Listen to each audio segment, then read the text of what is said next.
19 देख रहे हैं आप और मैं हूं आपके साथ दीपिका सिंह। आज हम एक ऐसे मुद्दे पर बात करने वाले हैं जहां एक निर्दोष का मर्डर कर दिया जाता है। जहां आज उन्हीं के पुत्र शीर्षक गुर्जर और शीर्षक गुर्जर के मामा श्री आज हमारे साथ उपस्थित है स्टूडियो में। तो आज इस पूरे मर्डर जो जिस तरीके से हुआ है और क्यों हुआ है वो सारी बातचीत करेंगे मानो के पीड़ित घर वालों से और उन्हीं के संजय गुर्जर के पुत्र से। तो क्या कुछ मामला है पूरा, ये शुरुआत कहाँ से हुई इस चीज की? क्या मतलब इतना तक हो गया कि आपके पिताश्री का मर्डर कर दिया गया? शुरुआत हुई थी ये 2018-19 के आसपास से। तो मतलब कि मेरे दादाजी थे, वो मतलब मेरे पापा के बड़े भाई हैं जो मेरे ताऊजी लगते हैं, उनका पक्ष लेते थे शुरुआत से। और जो भी संपत्ति का बंटवारा किया था वो सब पक्षपातपूर्ण करा था, ऐसा उनको लगता था। तो उस चक्कर में वो सारी संपत्ति मतलब एक प्रकार से हड़पना चाहते थे। इसमें हमारी बुआ जी भी शामिल थी। तो ऐसे ऐसे लड़ाइयाँ शुरू होती गई और मतलब कई बार बीच में मारपीट करते थे। मेरी मम्मी अकेली रहती थी और हम जयपुर में पढ़ाई करते थे अपना, तो मम्मी अकेले रहते थे, वो कभी भी मारपीट कर देते थे। मतलब हम फिर भी इग्नोर करते थे कि ठीक है चलो सब सॉर्ट हो जाएगा।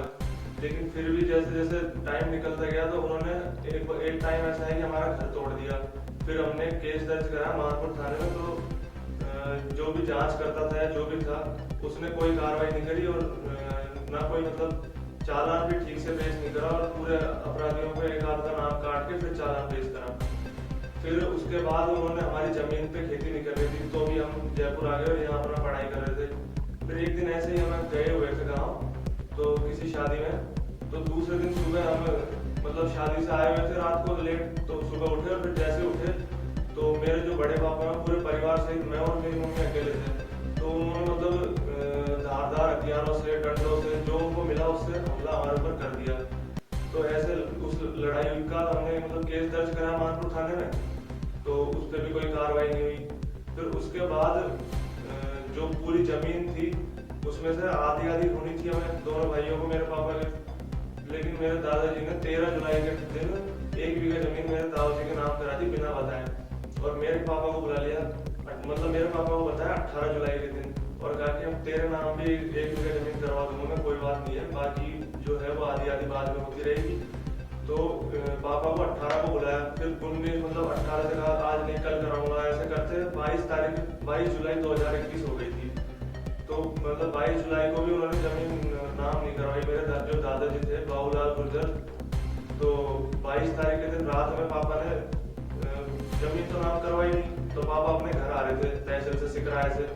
और उनकी जो बाइक थी वो आगरा रोड पे पेट्रोल पंप है, भरतपुर की साइड जाते थे, वहाँ पेट्रोल पंप पे उनकी बाइक खड़ी थी। तो वहाँ से बाइक को लेके पापा आ रहे थे। तो उस टाइम रास्ते में रविंद्र गुर्जर,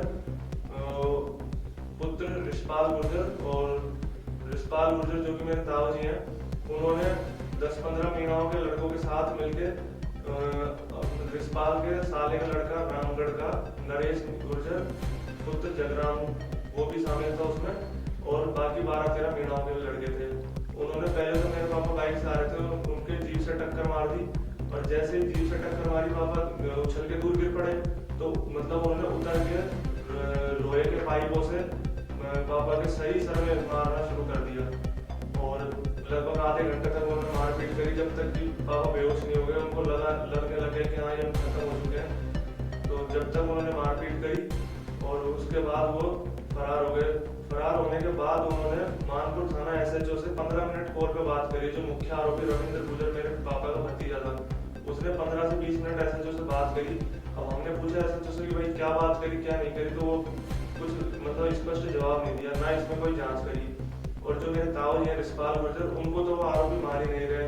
वो सुबह से शाम थाने के आगे ही बैठे रहते हैं, ना उनको गिरफ्तार करते हैं। और शुरुआत में हमने काफ़ी ज्ञापन भी दिए हैं। लास्ट टाइम अभी 5-6 महीने पहले तक हमने काफ़ी ADG साहब को, DG साहब को, IG साहब को, SP साहब को, सब जो भी उच्च अधिकारी हैं जिनसे न्याय लिया जा सकता है, सबको हमने ज्ञापन दिए हैं, परिवाद दिए हैं। लेकिन मतलब कोई कार्रवाई नहीं हुई। सब ऐसे अधिक उच्च अधिकारी तरह से कहते हैं कि तुम फालतू की कहानियां सुना रहे हो, कहानियों से कुछ नहीं होगा, जो पुलिस करेगी ना वो अपने हिसाब से कर लेगी, जिसको आरोपी मानना हो पुलिस देख लेगी। जबकि आरोपी मैं स्वयं घटना में मौजूद था, मैं और मेरी मम्मी। मेरे पापा ने हमको 22 जुलाई की रात बुलाया था कि अब जयपुर चलेंगे, तुम लोग रोड पे आ जाओ बस स्टैंड पे 8:30 बजे, 22 जुलाई की रात 8:30 बजे। तो हम जैसे बस स्टैंड पर गए तो ये घटना सब मैंने रोड के दूसरे साइड से देखी, और जैसे हम रोड क्रॉस करके उधर गए, बीच बचाव करा, तो तब तक वो आरोपी भाग गए थे और वहाँ पे काफी भीड़ इकट्ठी हो गई थी, लेकिन किसी ने बचाव का प्रयास नहीं करा। और ऐसे करके फिर पापा को तो हॉस्पिटल ले गए और वहाँ हॉस्पिटल में उनकी डेथ हो गई। फिर कानूनी कार्रवाई में पुलिस ने कुछ करा नहीं, बल्कि जो एसएचओ मानपुर जो वर्तमान में उस टाइम थे, वो तो एफएसएल की टीम से हमसे खुद से ये तक कह रहे थे कि मैं इसको एक्सीडेंट केस साबित करूंगा, और एक्सीडेंट केस ही है, ऐसा उन्होंने हमसे कहा। और जो वहाँ के सीईओ थे वर्तमान में उस टाइम, वो हमको धमकाते, कहते तुम फालतू की राजनीति कर रहे हो, मरने वाला मर गया और तुम्हें क्या मतलब राजनीति की पड़ी है। और अपराधियों में मैं बता दूं, मैंने उस टाइम 3-4 जनों के नाम तो मैं जानता था जिनके मैंने FIR में दे दिए, बाकियों की मैंने शिनाख्त करी है मजिस्ट्रेट के सामने बांदीकुई जेल में। तो अपराधियों में विजय करोड़ी, शंकर सवाई माधोपुर और ये लाखन रशीदपुर, जो मैंने नाम दिए हैं, ये 3 अपराधी तो मैं स्वयं मतलब खुद फेसबुक पे देखता हूँ, ये डालते रहते हैं, लाइव आते हैं, अपनी प्रोफाइल अपडेट करते हैं और मतलब पूरी तरह एक्टिव है फेसबुक पे, और धमकियाँ देते हैं हमको खुद कि राजीनामा कर लो। वो जो रविंद्र गुर्जर है, उसका भी सोशल मीडिया एक्टिव है पूरी तरह से, और वो पता नहीं किसके फोन से, खुद के पास फोन है, किसी और के फोन से जेल से धमकियाँ देता है, गवाहों के पास फोन आता है धमकी भरे, राजीनामा करते हैं, गवाहों से कहते हैं कि तुम पलट जाओ, अपने बयान से मुकर जाओ। और ऐसे करके पुलिस है पूरी तरह उनके पक्ष में सपोर्ट कर रही है। मेरे दादाजी, मेरी बुआ जी, सब कुछ उनके सपोर्ट कर रहे हैं, हमारा कोई सपोर्ट नहीं कर रहा है। जी, तो मैं ये भी जानना चाहूंगी कि क्या इस पूरी घटनाक्रम से पहले भी आप लोगों के साथ कुछ चीजें हुई? मैं आपसे जानना चाहूंगी सरदार सिंह जी, जो इनके मामा जी हैं, तो मैं आपसे जानना चाहूंगी कि इससे जो ये घटना हुई उससे पहले भी क्या आपको धमकियां मिलती थी? हाँ, इससे पहले भी धमकियां मिलती थी। पहले इन्होंने ये मकान तोड़ दिया, जमीन नहीं बोने जोतने नहीं दिया, तो ये लोग ये पुराने आकर के रहने लगे। पर उन लोगों के मन में तो ये बैठा हुआ था कि इसको ये संजय गुर्जर जो कमांडो है राजस्थान पुलिस में था, उसको मारना था। और इन्होंने मतलब अपने एक गिरोह बना के, बदमाश लोगों को एक गिरोह बना के और इनको घेर करके मार दिया। उन मारने के बावजूद भी अब भी ये मेरे को भी धमकी, मैं सरदार सिंह गुर्जर इसका मामा हूँ, इसको धमकी देता है। मेरा छोटा भाई जो ये सही है उसको भी धमकी देते हैं, फोन पे भी धमकी दे रहे हैं। वैसे भी अब भी ये कह रहा है कि मैं, ये जो रविंद्र है ये कहता है कि मैं वो आनंद पाली की तरह पुलिस से फरार होकर मेरे पास 1 मर्डर लग गया, मैं दोबारा ये इनके जो बाहर इनके जो सहयोगी है उनकी मदद से मैं ये शीर्षक और इनका मामा है इनके भी मर्डर करके मैं वापस चले जाऊंगा जेल में। और पुलिस जो चालानी गार्ड जो लोग लेके आते हैं वो बिना हथकड़ी के इसको लेके आते हैं, और एक तरीके से वहाँ भी कोर्ट में पेशी भी ले जाया जाता है जहाँ हम मेहमान नवाजी करते हैं। और पिछले एक साल से जो लोग बाहर घूम रहे आरोपी, मैं खुद और ये शीर्षक संदीप, मेरी बहन जो मनसा है, उन लोगों के साथ कई ज्ञापन दिए गए। एसपी साहब संजीव नैन साहब हैं, उनसे भी मिले, अनिल बेनीवाल जी से भी मिले, आईजी से मिले, डीआईजी से मिले, डीजी साहब से मिले कि भाई कार्रवाई, लेकिन अब तक इन आरोपियों की गिरफ्तारी की कोई कार्रवाई पुलिस ने नहीं करी है। पुलिस बिल्कुल निष्क्रिय होकर बैठी है। और दोबारा पहले जैसे धमकियां आती थी मर्डर करने की, उस समय भी पुलिस ने हमारी जो एप्लीकेशन दी थी उनको इग्नोर किया, और अभी भी पुलिस है ना जो इस ओर ध्यान नहीं दे रही है, वो लगातार धमकियां दे रहे हैं, दोबारा से कोई कारस्तानी करने के लिए तैयार है। पुलिस अपना खुद का जो जवान था, पुलिस का कमांडो था, उसके लिए भी पुलिस सक्रिय नहीं दिख रही है, उसमें भी कार्रवाई नहीं कर रही। और ये जो आरोपी है, एक तो एक जो अशोक मीणा है, वो भूपेंद्र है, अशोक की कौन सा वो जो जिसकी बेल हुई वो छूट के दोबारा एक मर्डर में शामिल हो गए, जिन्होंने दौसा में जाके दूसरा मर्डर कर दिया। और इन आरोपियों का भी यही हाल है, ये पुलिस की गिरफ्त से कहीं भी बाहर नहीं है, क्योंकि ये शंकर और विजय ने तो अग्रिम जमानत लगा रखी है हाईकोर्ट में। तो वो लोग आते हैं, वकालतनामे में साइन करते हैं, सब कुछ है, तो ऐसा कुछ नहीं है कहीं गायब हो गई हो बाहर। पुलिस तो बहुत मतलब पुलिस के तो लंबे हाथ है, कहीं से भी पकड़ के ला सकते हैं, लेकिन पुलिस बिल्कुल कार्रवाई नहीं कर रही है। और हम उच्च अधिकारियों से बार बार मिले हैं कि हमको लगातार धमकियां मिल रही है, लेकिन पुलिस है जो इसमें निष्क्रिय होकर बैठी है। आईजी, डीजी, डीआईजी सब लोगों से मिले हैं, सबके पास ये हमारे पास परिवार है, ये देखो ये सारे हमने दिए पुलिस को, जितने डीजी साहब को भी दिए, आईजी साहब को दिए, सतर्कता में भी गए, एसपी दौसा से भी मिले, और एसएचओ से भी अपने जो सीताराम सैनी है उनसे भी कई बार जाके मिले हैं। तो अभी तक पुलिस किसी भी तरीके की कोई कार्रवाई नहीं करी है। और जो रिस्पाल है वो तो वही पुलिस के सामने, थाने के सामने घूमता रहता है, उस पर तो पुलिस बिल्कुल कार्रवाई कर ही नहीं रही। जो नामजद आरोपी है FIR में जिनका नाम है शंकर है, विजय है, रिशपाल है, इन लोगों के खिलाफ पुलिस की तरफ से किसी प्रकार की कोई कार्रवाई नहीं हो रही है और पुलिस अपने जवान को भी न्याय नहीं दिला पा रही है। बार बार दर दर की ठोकरें खाते घूम रहे हैं हम और लास्ट अब ये जो है सारी जगह घूम कर आपके स्टूडियो में आए, आपके स्टूडियो के माध्यम से सोशल मीडिया पे हम ये लोग कहना चाहते हैं कि हमको न्याय मिले और ऐसी घटना की पुनरावृत्ति नहीं हो, ये हम चाहते हैं।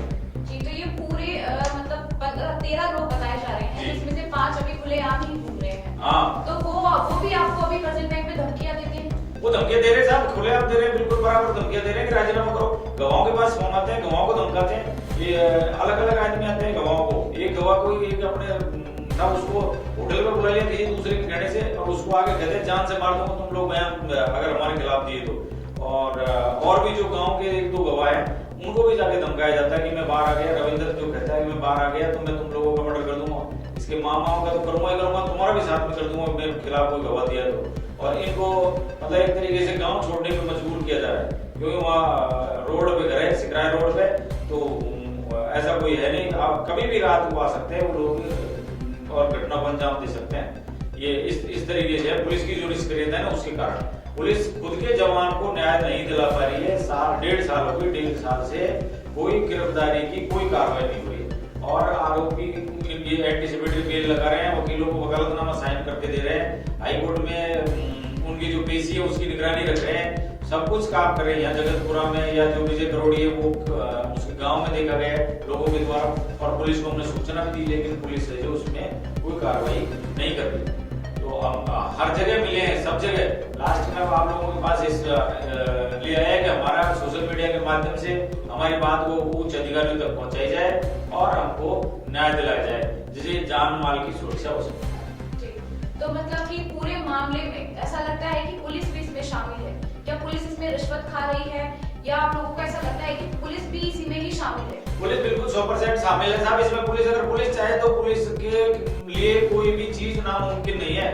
पुलिस बड़े से बड़े अपराधी को महाराष्ट्र से काका से ढूंढ के लिए ये लोग तो यहीं के हैं, इनको कहीं पुलिस चाहे तो 1 दिन में 2 दिन में गिरफ्तार कर सकती है, लेकिन कोई किसी का रिश्तेदार हो सकता है या कोई राजनीतिक अप्रोच है, क्या पता क्या किस चीज से पुलिस बिल्कुल साइलेंट बैठी है, न्याय नहीं दे पा रही पुलिस। जब प्रशासन के व्यक्ति को ही सही से या उसका एक जो सही मिलना चाहिए, एक जो संजय गुर्जर जी की जिनकी मृत्यु हो चुकी है, मर्डर हो गया है, आज उनको ही इंसाफ नहीं मिल रहा है तो जनता की तो बहुत दूर की बात है। आखिर प्रशासन कर क्या रहा है?